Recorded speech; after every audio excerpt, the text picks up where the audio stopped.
জীবন কিসের উপর নির্ভরশীল? ধনের ওপর, বৈভবের ওপর, নিঃশ্বাসের ওপর?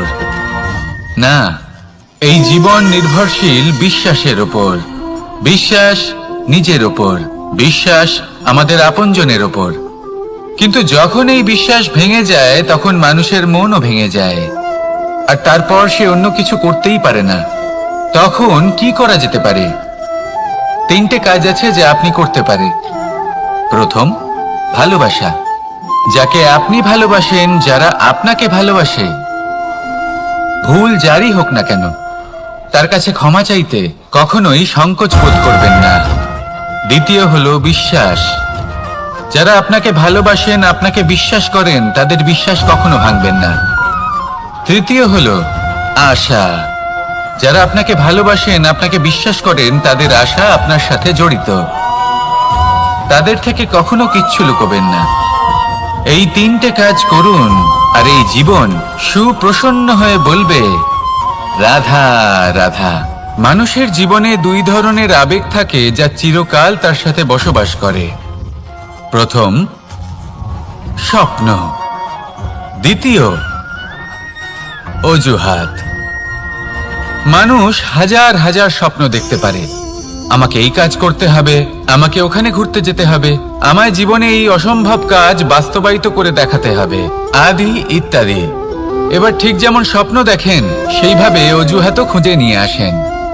আমি এই স্বপ্ন পূরণ করতে পারলাম না, কারণ আমাকে কেউ সাহায্যই করল না, কারণ আমি দুর্বল হয়ে পড়েছিলাম, কারণ আমার কাছে সময়ই ছিল না, আদি ইত্যাদি।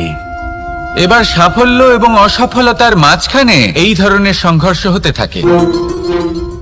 সাফল্য তখন লাভ করা সম্ভব যখন আপনার স্বপ্ন আপনার অজুহাতের থেকে অনেক বড় হয়, আর অসফলতা তখন পাবেন যখন আপনার অজুহাত আপনার স্বপ্নের থেকে অনেক বড় হয়। আপনি যদি সাফল্য লাভ করতে চান, তাহলে চেষ্টা করতে থাকুন, পরিশ্রম করুন। যদি অসফল হন, তাহলে ভয়ভীত হওয়ার কোনো প্রয়োজন নেই। নিজের ভুল বুঝুন, তাকে শুধরে নিন, আবার চেষ্টা করুন। কিন্তু যদি নিজের জীবনে অজুহাত নিয়ে আসেন, তখন স্বপ্ন কখনো পূরণ হবে না। আসুন আমার সাথে ভালোবেসে বলুন, রাধা রাধা। মানুষ তার জীবনে শিক্ষা এবং প্রেম, এই দুই লাভ করে তার মাতা, পিতা এবং গুরুর কাছ থেকে। কিন্তু মানুষ সব থেকে বেশি ভালোবাসে নিজের মাতাকে, কারণ মাতা খুব নির্মল চিত্তে ভালোবাসে, শান্ত মনে আমাদের অন্তরে শক্তির সঞ্চার করে থাকেন, আমাদের উৎসাহ দেন, বলশালী করে তোলেন। ব্যাপারটা কিন্তু এমন নয় যে আমরা নিজেদের বাবা বা গুরুকে ভালোবাসি না, তাদেরকেও আমরা অত্যন্ত ভালোবাসি, শুধু ওনাদের কঠোর ব্যবহার দেখলে আমরা একটু ভয় পেয়ে যাই। এবার ওনাদের এই কঠোর ব্যবহার আমাদের ভালো না লাগলেও অত্যন্ত আবশ্যক, কারণ মাতার থেকে আমরা যে শক্তি লাভ করি তা যেন নিয়ন্ত্রণ হারিয়ে বিধ্বংসী না হয়ে ওঠে। আমরা যেন কোনো কুপথে না চলে যাই, আমরা কখনো যেন দোষ না করে ফেলি। শুধু সেই জন্য পিতা এবং গুরু একটু কঠোর হয়ে ওঠেন, এবং ওনাদের এই কঠোর আচরণ ভবিষ্যতে গিয়ে আমরা অবশ্যই বুঝতে পারি। জীবনে কিছু বছর আমরা এগিয়ে যাই, আর তারপর আমরা বুঝতে পারি যে বাবা এবং গুরু আমাদের যথেষ্ট ভালোবাসতেন, কিন্তু ওনাদের ভালোবাসার বহিঃপ্রকাশ আলাদা। প্রয়োজনীয় হলো এটা দেখার, এটা বোঝার যে শুরু থেকে আমাদের প্রতি ওনাদের আচরণ কেমন ছিল। ওনাদের কঠোর হওয়ার পেছনে ওনাদের ভালোবাসাটা বোঝার চেষ্টা করুন, ওনাদের চিন্তাটা বোঝার চেষ্টা করুন, ওনাদের পথপ্রদর্শনের আড়ালে আপনার ভবিষ্যতের জন্য যে পরিকল্পনা ওনারা করেছেন সেটা বোঝার চেষ্টা করুন। তখন আপনারা বুঝতে পারবেন ওনাদের ভালোবাসাকে। আপনার মনের মধ্যে আপনা থেকেই ওনাদের প্রতি সম্মান জেগে উঠবে। নিজের পিতা এবং নিজের গুরু, এই দুজনের প্রতি কৃতজ্ঞতা প্রকাশ করুন আর আমার সাথে ভালোবেসে বলুন, রাধা রাধা। ভয়ের সাথে আমরা সবাই পরিচিত, কষ্ট আমরা সবাই পেয়েছি। কখনো কখনো আমরা অসুস্থ হয়ে পড়ি, আর এমন সময় হলে মাতার মমতা, কখনো বাবার স্নেহ, কখনো বন্ধুদের পাশে থাকার অনুভূতি আমাদের রোগ নিরাময়ে সাহায্য করে। কখনো যদি আমরা নিরাশ হয়ে পড়ি, তখন যদি আমাদের কোনো আপনজন আমাদের দুটো ভালো কথা বলে তখন আমাদের মনোবল বেড়ে যায়। ঠিক তেমন সংসারের এই রঙ্গমঞ্চে যদি আপনি পীড়িত অনুভব করেন, কিছু শুভ কথা আলোচনা করুন, কিছু স্তুতি গান করুন, কিছু মুহূর্তের জন্য হলেও নিজের ইষ্টদেবের কথা স্মরণ করুন আর প্রার্থনা করুন। সাহস বাড়বে, শক্তিও বৃদ্ধি পাবে এবং সামনে এগিয়ে চলার পথও দেখতে পাবেন। তখন এই মন প্রসন্ন হয়ে বলবে, রাধা রাধা। কখনো কখনো অন্ধকারের সাথে লড়াই করার জন্য আমরা প্রদীপ জ্বালাই। এতে প্রথমে সলতে রাখি, তারপর তেল ঢালি, তারপর আগুন জেলে এটা প্রজ্বলিত করি। তারপর একটা সময় আসে যখন এই প্রদীপ নিভে যায়। কারণটা কি? কারণ কি এটা যে প্রদীপের প্রকাশমান হওয়ার ক্ষমতা সমাপ্ত হয়েছে? না, এই যে আগুন আমরা দেখতে পাচ্ছি, এই আগুনের জন্য যে শক্তির প্রয়োজন হয় তা আসে এই তেল থেকে। যদি এই তেল সমাপ্ত হয়ে যায় তাহলে এই প্রকাশ তাও সমাপ্ত হয়ে যায়। আর আমাদের জীবনে এই তেল হলো আমাদের কর্ম, আর এই আগুন আর এর দ্বারা উৎপন্ন হওয়া প্রকাশ আমাদের ভাগ্য। যত আমাদের কর্ম ক্ষীণ হতে থাকবে, আমাদের ভাগ্য সৌভাগ্য কোথাও না কোথাও লুপ্ত হয়ে যাবে। যে উজ্জ্বল ভবিষ্যৎ আমরা চাইছি তা কখনো লাভ করতে পারবো না যদি কর্ম না করি। ঠিক যেমন তেল ছাড়া অগ্নি উৎপন্ন হয় না, তেমনি কর্ম ছাড়া সৌভাগ্য হয় না। আর যেমন কর্ম তেমন ভাগ্য। তাই সবসময় কর্ম করতে থাকুন, কর্ম করা থামাবেন না। আর আমার সাথে ভালোবেসে বলুন, রাধা রাধা। জীবনে তিনটি বিষয় আছে, তিনটি বস্তু আছে, তারা যেন আপনাকে কখনো বশে না করে নিতে পারে। প্রথম হলো ধন। ধন যতক্ষণ আপনি ব্যবহার করতে থাকেন, যতক্ষণ তা আপনার কাজে আসছে, ততক্ষণ ঠিক আছে, এই ধন আপনার কাছে অমৃত। কিন্তু যখন এই ধন আপনাকে ব্যবহার করতে শুরু করে, বুঝে যাবেন যে আপনার পতনের সময় শুরু হয়েছে। দ্বিতীয় বিষয়, ফেলে আসা অতীত। যাই করুন, আপনি অতীত পাল্টাতে পারবেন না, আর এই সত্যিটা আপনিও জানেন। কিন্তু তাও এর বশবর্তী আমরা হয়ে পড়ি। আর যখন তাই হয়, তখন এই সংসারে আমরা যেখানেই যাই না কেন, যত বড়ই সুখ লাভ করি না কেন, সেই সব আমাদের কাছে তিক্ত বলে মনে হয়। তৃতীয় বিষয়, আপনার আশেপাশের মানুষ ভিন্ন ভিন্ন ধরনের মানুষ হয়, যাদের চিন্তা ভাবনা এবং দৃষ্টিভঙ্গি ভিন্ন ভিন্ন প্রকারের। যদি এদের বশবর্তী আপনি হয়ে পড়েন, তাহলে কেউ বলবে এটা করো, এটা ভালো। কেউ বলবে এটা করো না, ওটা করো, ওটা ভালো কাজ। কেউ বলবে এই দুটোই করো না, অন্য কিছু করো। এই কথাগুলিতে আপনি এতটাই জড়িয়ে পড়বেন যে আপনি লক্ষ্যভ্রষ্ট হয়ে পড়বেন। তাই এই তিন বিষয় থেকে সাবধানে থাকবেন। যদি কোনো কিছু বশ করতে হয়, তাহলে আপনাকে বশ করতে হবে আপনার আজকে, নিজের বর্তমানকে। এটা খুব প্রয়োজনীয়। এটা ভাববেন যে এই সময়ের সদ্ব্যবহার আমি কিভাবে করব, সময়কে শাসন কিভাবে করব, ওই কর্ম কিভাবে করব যাতে ভবিষ্যতে কখনো আমার আফসোস না হয়, বরং এই সংসার আমাকে নিয়ে গর্ব করবে, সেই কর্ম করুন। আর যখন আপনি এটা শিখে নেবেন, তখন আপনি নিজেই নিজেকে প্রকৃত অর্থে ভাগ্যশালী করে তুলবেন। আসুন আমার সাথে ভালোবেসে বলুন, রাধা রাধা। অনেক সময় আমরা কারোর নীরবতাকে তার দুর্বলতা ভেবে বসি। হতেই পারে সেই ব্যক্তি উত্তর দিতে চাইছেন না, হতে পারে অন্য কোনো কারণ আছে যা আমরা বুঝতেই পারছি না। সেই জন্য তাকে দুর্বল ভেবে নেওয়া অনুচিত। দেখতে গেলে এই বিশাল সমুদ্র এও কিন্তু নীরব, শান্ত হয়। কিন্তু যখন সে রুদ্র মূর্তি ধারণ করে, তখন কি হয়? সমগ্র সংসারকে বিনাশের পথে নিয়ে যায় এই সমুদ্র, প্রলয় সৃষ্টি করে। সেই জন্য কারোর সহ্য শক্তিকে দুর্বলতা বলে মনে করবেন না। কারণ যদি এই নীরবতা নিজেকে ভেঙে বেরিয়ে আসে, তাহলে তা বিনাশের সমস্ত সীমা পার করে যেতে পারে। তাই এই নীরবতাকে সবসময় বুঝুন, সবসময় একে সম্মান করতে শিখুন।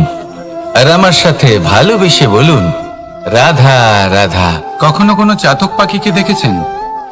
কথায় আছে যে বছরে মাত্র একবার সে তার তৃষ্ণা মিটিয়ে থাকে। আর তাও আকাশে ভেসে থাকা মেঘের দ্বারা ঘটানো বৃষ্টির জলের ফোঁটা থেকে। আর কোথাও থেকে সে তার তৃষ্ণা পূরণ করে না। সারা বছর সে নিদারুণ গরম সহ্য করে, তীব্র শীতও সহ্য করে, শুধু এই আশা নিয়ে যে বছরে একবার অন্তত সেই মেঘের ঘন ঘটা হবে, বৃষ্টি হবে, আর সে তার তৃষ্ণা নিবারণ করবে। এটা আসলে কি? এটা আসলে বিশ্বাস। সেই বিশ্বাস যে বছরে একবার সেই মেঘ আসবে তৃষ্ণা নিবারণ করতে। যেমন দেখুন, একটা সূর্যমুখী ফুল সারা রাত অন্ধকারের সাথে যুদ্ধ করে, কারণ তার বিশ্বাস যে ভোরবেলায় সূর্য তাকে অবশ্যই দর্শন দেবেন। সেটাও বিশ্বাস ছিল যার উপর ভরসা করে মনু একটা নৌকা নিয়ে বেরিয়ে পড়েছিলেন এবং সমস্ত সৃষ্টিকে প্রলয়ের হাত থেকে বাঁচিয়েছিলেন। সেটাও ছিল ভালোবাসার প্রতি বিশ্বাস, যার উপর ভরসা করে বানর এবং ভাল্লুক সেনা নিয়ে শ্রীরাম আক্রমণ করেছিলেন সমস্ত বরদানপ্রাপ্ত অসুরগণ এবং রাক্ষসগণের লঙ্কায় এবং জয় লাভ করেছিলেন। এই বিশ্বাসই হলো এই বিশ্বের আশা। বিশ্বাস রাখুন যে আপনি হলেন সর্বশ্রেষ্ঠ এবং শুধুই নিজের কর্ম করতে থাকুন। এই বিশ্বাসের আশাই আপনাকে প্রতি মুহূর্তে বল প্রদান করবে। এ হলো আমার বিশ্বাস। আসুন আর আমার সাথে ভালোবেসে বলুন, রাধা রাধা।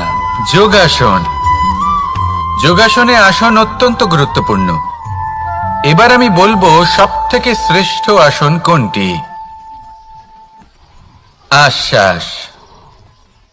নিজেকে আশ্বস্ত করতে থাকুন যে আমি আছি, সব ঠিক হবে, যা হচ্ছে ভালোর জন্য হচ্ছে। এই আশ্বাস আপনাকে জীবনে এমন ধনাত্মক বিশ্বাস দেবে যে আপনি বড় বড় সমস্যার সমাধান করতে পারবেন। এবার যদি কথা বলি সবথেকে কঠিন সময়ের, তাহলে সেটা হলো বিচ্ছেদের। যা মা সীতাকে সহ্য করতে হয়েছে শ্রীরামের জন্য, রাধা কৃষ্ণকেও সহ্য করতে হয়েছে। যে ব্যক্তি বিচ্ছেদের সময় সঠিক পথে চলে এসেছে সে জীবনে অনেক শ্রেষ্ঠ স্থানে অবশ্যই পৌঁছতে পারবে। এবার যদি কথা বলি সবথেকে জরুরি এবং গুরুত্বপূর্ণ সময়ের, তাহলে সেটা হলো সংযোগ। সকলকে সাহায্য করতে থাকুন। আপনি অন্যদের সাহায্য করে তাদের যত আনন্দ দিতে পারবেন ততটাই আনন্দ আপনারও জীবনে অবশ্যই আসবে। আসুন আর আমার সাথে ভালোবেসে বলুন, রাধা রাধা। সংসারে সকলে উঁচুতে উঠতে চায়, কেউ নত হতে চায় না।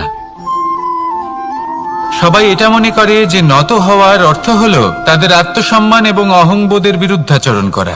তাদের মনে হয় যে যদি আমরা নত হই সংসার আমাদের দুর্বল মনে করবে, তাদের শৌর্য এবং তাদের ব্যক্তিত্বের অপমান হবে।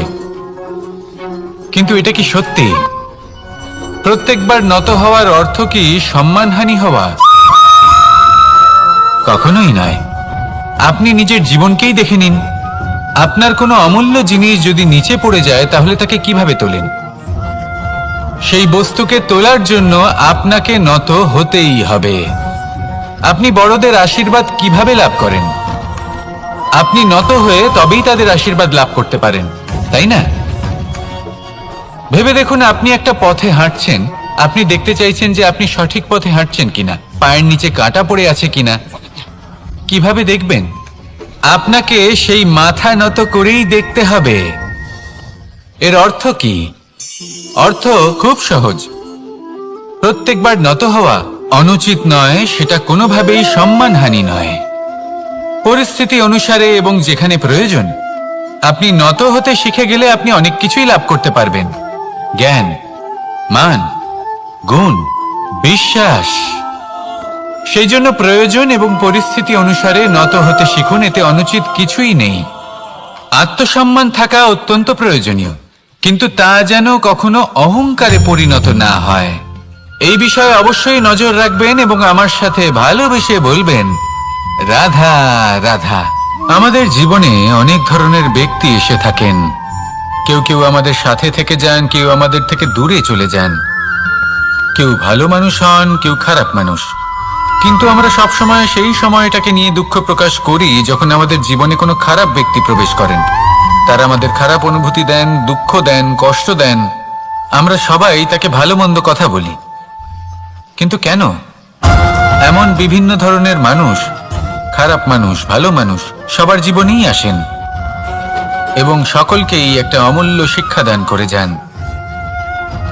এবার আপনি নিজেই ভেবে দেখুন, জীবনে যখন প্রথমবার আপনি আগুন স্পর্শ করেছিলেন তখন আপনি একটা শিক্ষা লাভ করেছিলেন যে আমাকে আগুনের থেকে একটু দূরে থাকতে হবে।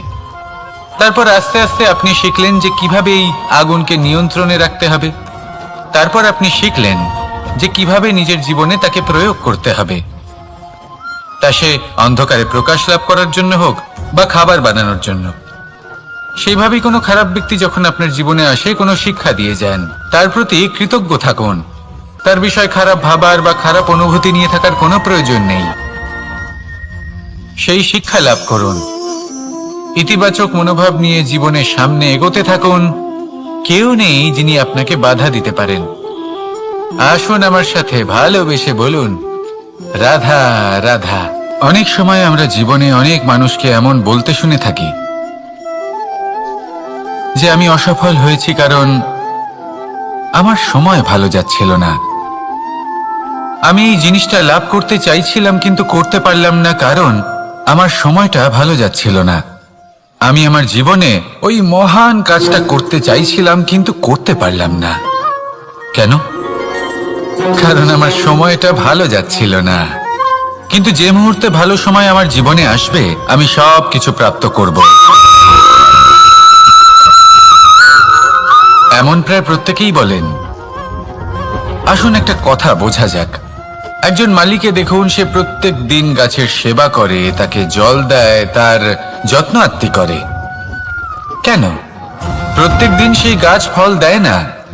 সঠিক সময় এলে তবেই সেই গাছ ফল দেয়, কিন্তু প্রত্যেক দিন মালি তার সেবা করে, তাকে যত্ন করে।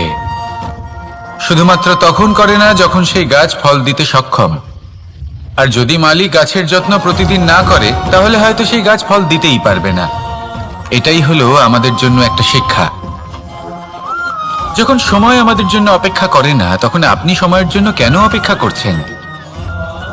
ভালো সময়ের জন্য অপেক্ষা করবেন না। ভালো এবং শুভ কর্ম দ্বারা ভালো সময়কে নিজের কাছে টেনে আনুন। নিরন্তর কর্ম করুন, পরিশ্রম করতে থাকুন। শুভ সময় আপনা থেকেই আপনার কাছে আসবে। আসুন আমার সাথে ভালোবেসে বলুন, রাধা রাধা। জীবনে এমন কিছু কাজ রয়েছে যা আমাদের কখনোই করা উচিত নয়, যেমন আশা করা। যদি আপনি আশা করেন আর আপনার আশা পূর্ণ না হয় আপনি খুবই কষ্ট পাবেন। এবার আপনি যদি প্রতীক্ষা করেন, করতেই থাকেন, আর সেই ব্যক্তি যদি না আসে তাহলেও খুব কষ্ট পাবেন। আর হলো তুলনা। আপনি যদি তুলনা করতে যান তাহলে এটাই ভাববেন যে হয় আমি বা অন্য কোনো ব্যক্তি, এই দুজনের মধ্যে কোনো এক ব্যক্তি নিকৃষ্ট। আর এই ভাবনাটাই হলো অনুচিত। যদি আমরা কথা বলি সেই সব বিষয়ে যা আমাদের করা উচিত, যেমন পরীক্ষা। এই পরীক্ষা সবসময় আমাদের আরো সফল করে তোলে, আরো শ্রেষ্ঠ করে তোলে, আরো উৎকৃষ্ট করে তোলে। আসন্ন মহাসংগ্রামের জন্য আমাদের প্রস্তুত করে তোলে এই পরীক্ষা। তাই এই পরীক্ষার থেকে কখনোই পালাবেন না, এর সম্মুখীন হন। আর হলো কর্ম। কর্ম করা কখনোই বন্ধ করবেন না। তুলনা করার বদলে কর্ম করুন, প্রতীক্ষা করার বদলে কর্ম করুন, আর আশা করার বদলে কর্মই করুন। জীবন সফল হয়ে যাবে। দেখুন, সবার শেষে সত্যি বলতে এই কর্ম আর এই পরীক্ষা, এই দুই আমাদের জীবনকে সুখী করে তুলতে পারে। আসুন আর আমার সাথে ভালোবেসে বলুন, রাধা রাধা। মাকড়সারা ভীষণ পরিশ্রম করে এটা তৈরি করে, নিজের শরীরের রস দিয়ে এই জাল বনে। আপনি কি এটার উদ্দেশ্য জানেন? আসলে মাকড়সা এই জালে ছোট কীটপতঙ্গ ধরে তাদেরকে খাদ্যরূপে গ্রহণ করে। কিন্তু আপনি কি এই কথা জানেন যে একদিন মাকড়সা নিজেই নিজের জালে জড়িয়ে মৃত্যুবরণ করে থাকে। বলুন, কি করেন আপনি এই জাল দেখতে পেলে? দেখতে পেলেই মুছে ফেলেন এর অস্তিত্ব, তাই না? তেমনি অন্যদিকে পাখির বাসা, পাখিরাও ভীষণ পরিশ্রম করে এটা তৈরি করে। কিন্তু যদি পাখি একদিন এটা ছেড়ে চলে যায়, তাহলেও লোকে এটা নষ্ট করে দেয় না। কারণটা কি? এর কারণ হলো এর নির্মাণ জীবন সঞ্চারের জন্য করা হয়েছিল, নষ্ট করার জন্য নয়। তাই মনে রাখবেন, জীবনে আপনার পরিশ্রম যতই বেশি হোক না কেন, যদি আপনার লক্ষ্য শুভ না হয়, তাহলে আপনারও বিনাশ নিশ্চিত। তাই সৃজন করতেই থাকুন আর মুগ্ধ হয়ে বলুন, রাধা রাধা।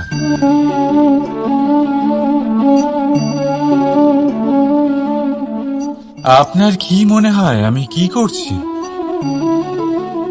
আপনি বলবেন আমি প্রদীপ জ্বালাচ্ছি। সঠিক, কিন্তু প্রশ্ন হচ্ছে যে আমি কি আপনাকে বলেছি যে একে প্রদীপ বলা হয়? না। এই প্রদীপ কি নিজেই নিজের পরিচয় আপনাকে দিয়েছে? না। তাহলে আপনি কি করে জানলেন যে একে প্রদীপ বলা হয়?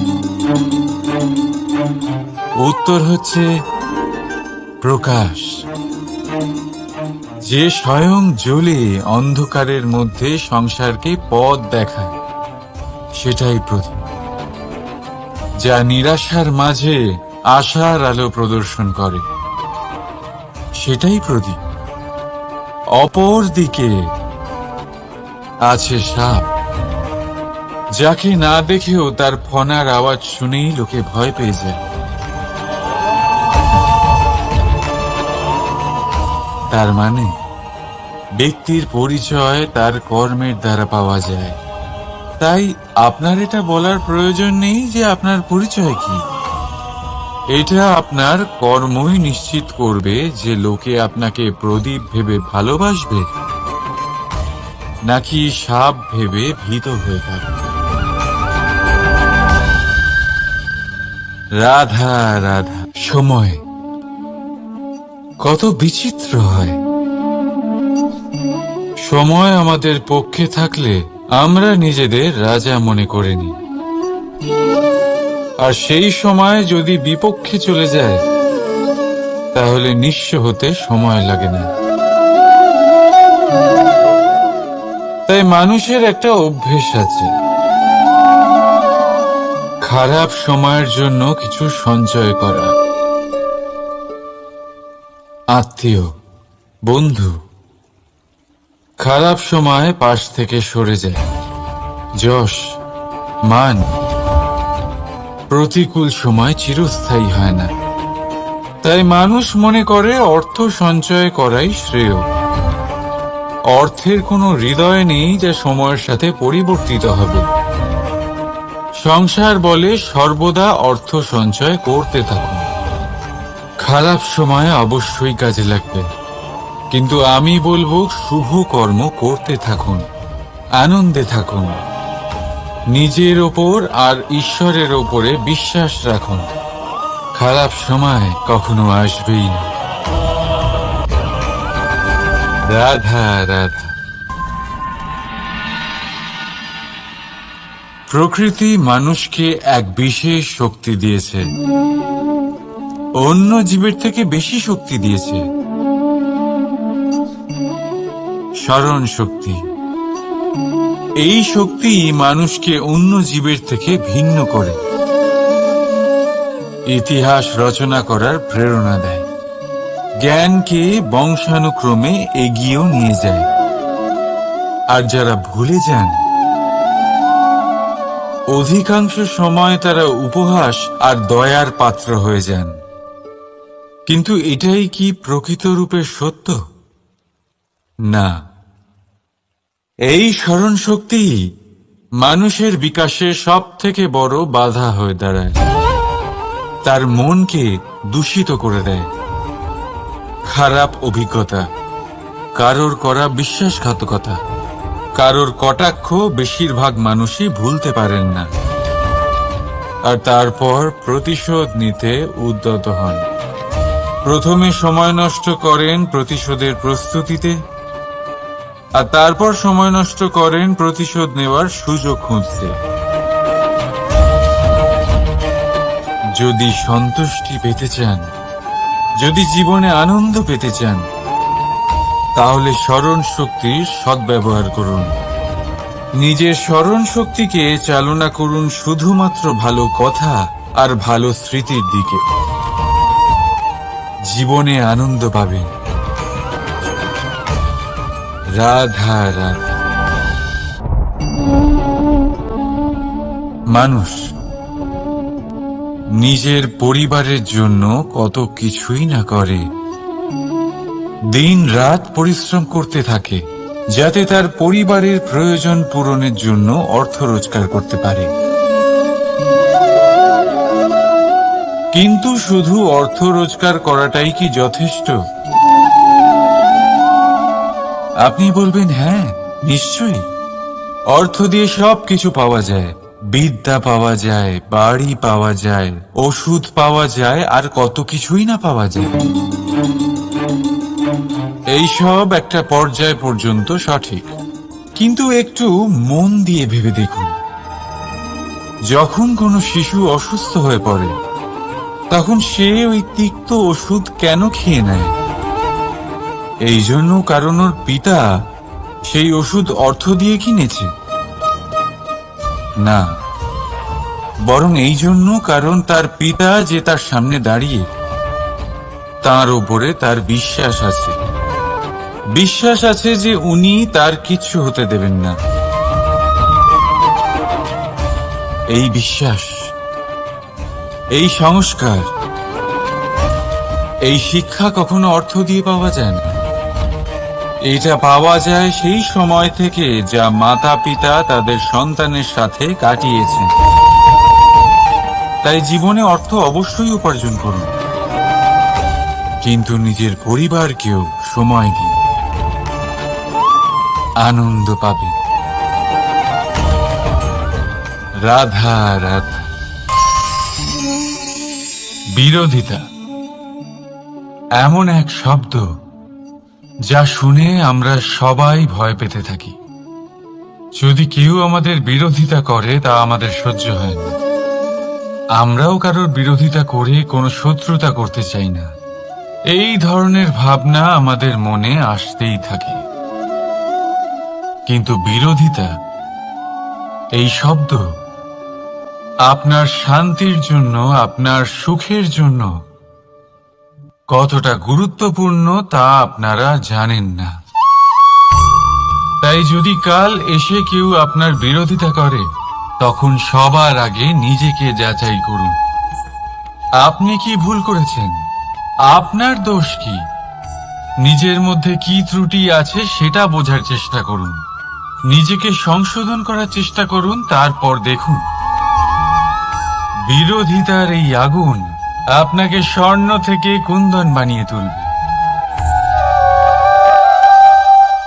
বলা হয় এই সংসারে খারাপ বেড়েই চলেছে, কিন্তু তার কারণ এ নয় যে খারাপ মানুষ বেড়ে চলেছে। তার কারণ হলো যে ভালো মানুষ, যাদের ভালো চিন্তা, ভালো বিচারধারা আছে, তারা খারাপের বিরোধিতা করতে পারে না।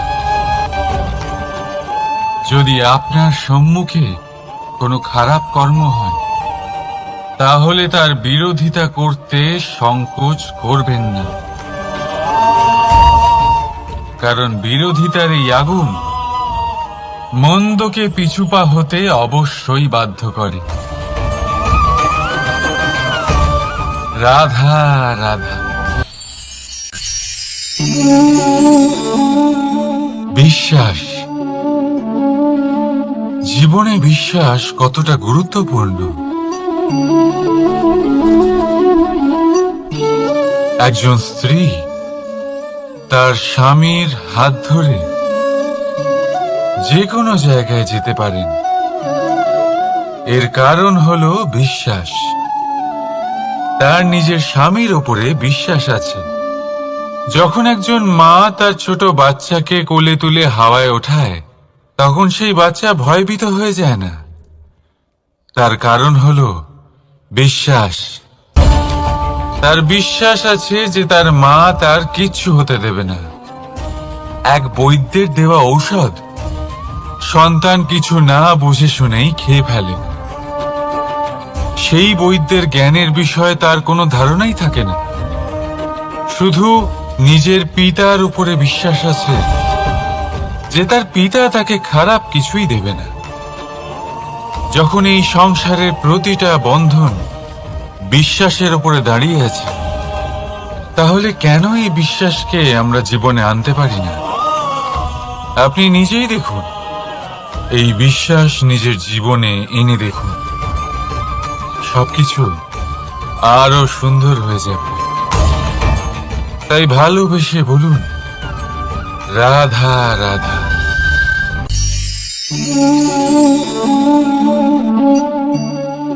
অহংকার, এই শব্দটা সবাই শুনেছেন। বহু মানুষকে আপনি এটা বলতে শুনেছেন যে ওই ব্যক্তির অহংকার আছে, ওই মানুষটির ক্ষমতার অহংকার আছে, ওই ব্যক্তির নিজের রূপ নিয়ে অহংকার আছে, ওই ব্যক্তির নিজের অর্থের অহংকার আছে, ইত্যাদি ইত্যাদি। কিন্তু এই অহংকার, এর অস্তিত্ব হয় কি করে? এবারে একবার এই হাতটা দেখুন। যদি এই হাতের 5 আঙ্গুল উঠে দাঁড়ায়, আশীর্বাদ। আর যদি এই হাতের 5টা আঙ্গুল একসাথে মুঠো হয়ে যায়, শক্তি, সংকটের বিরুদ্ধে ঢাল। কিন্তু এই একটা আঙ্গুল সংকটের কারণ হয়ে দাঁড়াতে পারে। এই একটা আঙ্গুল শত্রুকে আহ্বান জানায়। এবার অহংকার বলে এই শব্দটাই দেখে নিন। আমাদের থেকে আলাদা হয়ে গেলে হয় অহং। অহং অর্থাৎ ব্যক্তির মনে হয় যে সে আপনদের থেকে, নিজের বন্ধুদের এবং সঙ্গীদের থেকে, নিজের পরিবারের থেকে অনেক উপরে, অনেক শ্রেষ্ঠতর সে। কিন্তু মনে রাখবেন, এই অহংকার কোন ব্যক্তির অস্তিত্বের বিনাশের প্রথম ধাপ। তাই ঝেড়ে ফেলে দিন এই অহংকারকে, আর বিশ্বাস করুন আমাদের ওপর, কারণ তখনই আপনি শান্তি পাবেন। আর সেই শান্তির সাথে বলে উঠবেন, রাধা রাধা।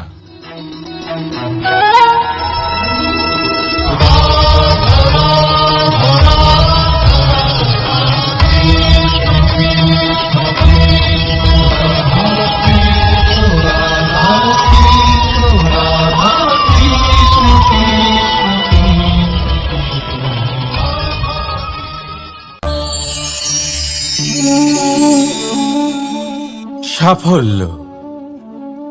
যদি আপনাকে জীবনে সাফল্য পেতে হয়, তাহলে আপনি একাধিক মানুষ পাবেন যারা একাধিক উপায় বলবে আপনাকে সাফল্য পাওয়ার। দীর্ঘ সময় ধরে পরিশ্রম, চেষ্টা, নির্ধারণ, নিষ্ঠা এই বিষয়ে ভাষণ দিতে থাকবেন। একাধিক রকমের উদাহরণ আপনার সামনে তুলে ধরবেন। কিন্তু আমার এটা মনে হয়, আমরা কেন সেই বিষয়ে কথা বলি না যা মানুষকে অসফল করে তোলে? শুধু দুটো ব্যাপার অসফল হওয়া নিশ্চিত করে। শুধু 2 ধরনের মানুষ বেশিরভাগ অসফল হন। প্রথম তারা যারা ভাবে অনেক কিছু কিন্তু কিছুই করে না, আর দ্বিতীয় তারা যারা অনেক কিছু করতে থাকে কিন্তু ভাবনা চিন্তা না করে। ভাবনা আর কর্ম, এদের মাঝে সামঞ্জস্য রাখা খুব জরুরি। যদি এটা থাকে তাহলে জীবনে কখনো অসফল হবেন না। রাধা রাধা। আপনি অনেককে এই কথা নিশ্চয়ই বলতে শুনেছেন, এই ব্যক্তির দৃষ্টিতে দম্ভ আছে, এই ব্যক্তির চোখের ওপর অহংকারের পর্দা পড়ে আছে, ইত্যাদি ইত্যাদি। চলুন আমি আপনাকে একটা প্রশ্ন করছি, আপনি দেখেন কি দিয়ে? দৃষ্টি দিয়ে নাকি দৃষ্টিভঙ্গির সাহায্যে? ভাবুন। চিন্তায় পড়ে গেলেন নিশ্চয়ই। দৃষ্টি যে কোনো বস্তুর বা যে কোনো মানুষের শুধু বাইরের রূপটা দেখায়, যেখানে দৃষ্টিভঙ্গি আপনাকে সোজা আসল পরিচয়ের সাথে সাক্ষাৎ করায়। উদাহরণ হিসেবে চন্দ্র। চন্দ্র আমরা সবাই দেখেছি।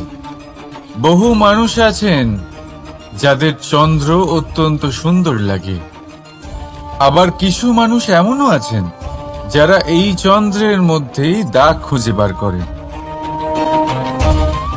এই হলো দৃষ্টিভঙ্গি। যদি নিজের দৃষ্টিভঙ্গিতে প্রেম রাখেন, ভালোবাসা রাখেন, সম্ভ্রম রাখেন, তাহলে তার বদলে আপনিও প্রেম আর সম্মান অবশ্যই পাবেন। এবারে দেখুন, যে জল দিয়ে ঈশ্বরের মূর্তি ধোয়া হয় তাকে চরণামৃত বলা হয়। এটার কারণ দৃষ্টিভঙ্গি। এখন আপনি পাথরকে ভগবান ভেবে পুজো করবেন নাকি ভগবানকে পাথর ভেবে পরিত্যাগ করবেন? সিদ্ধান্ত আপনার, কিন্তু এই সিদ্ধান্ত নির্ভর করে আপনার দৃষ্টিভঙ্গির ওপর।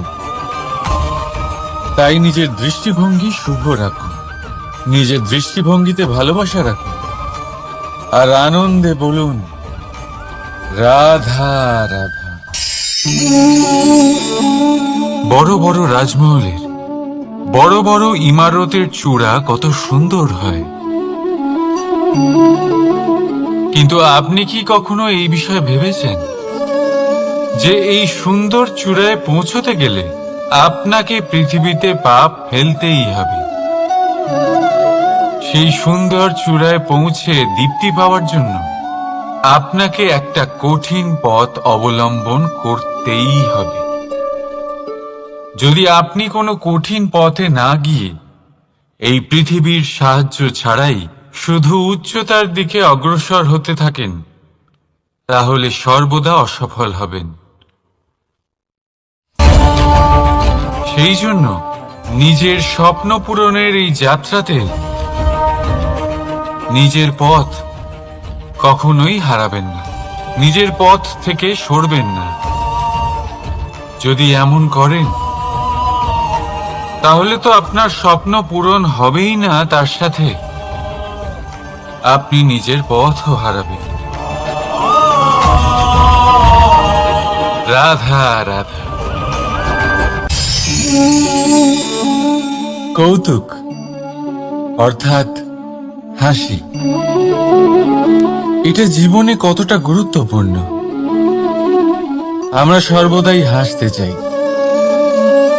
আমরা সর্বদা অন্যের মুখে এই হাসি দেখতে চাই। কিন্তু এই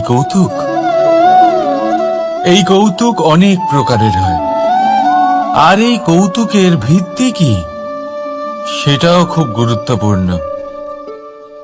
কৌতুক কেবল তখনই পাবেন যখন তা শুদ্ধ মন থেকে আসবে। কৌতুক তখনই পাবেন যখন তার সামনের জনকেও হাসিয়ে তার কষ্ট হরণ করবে। এবারে যদি কৌতুক হিংসার থেকে বেরোয়,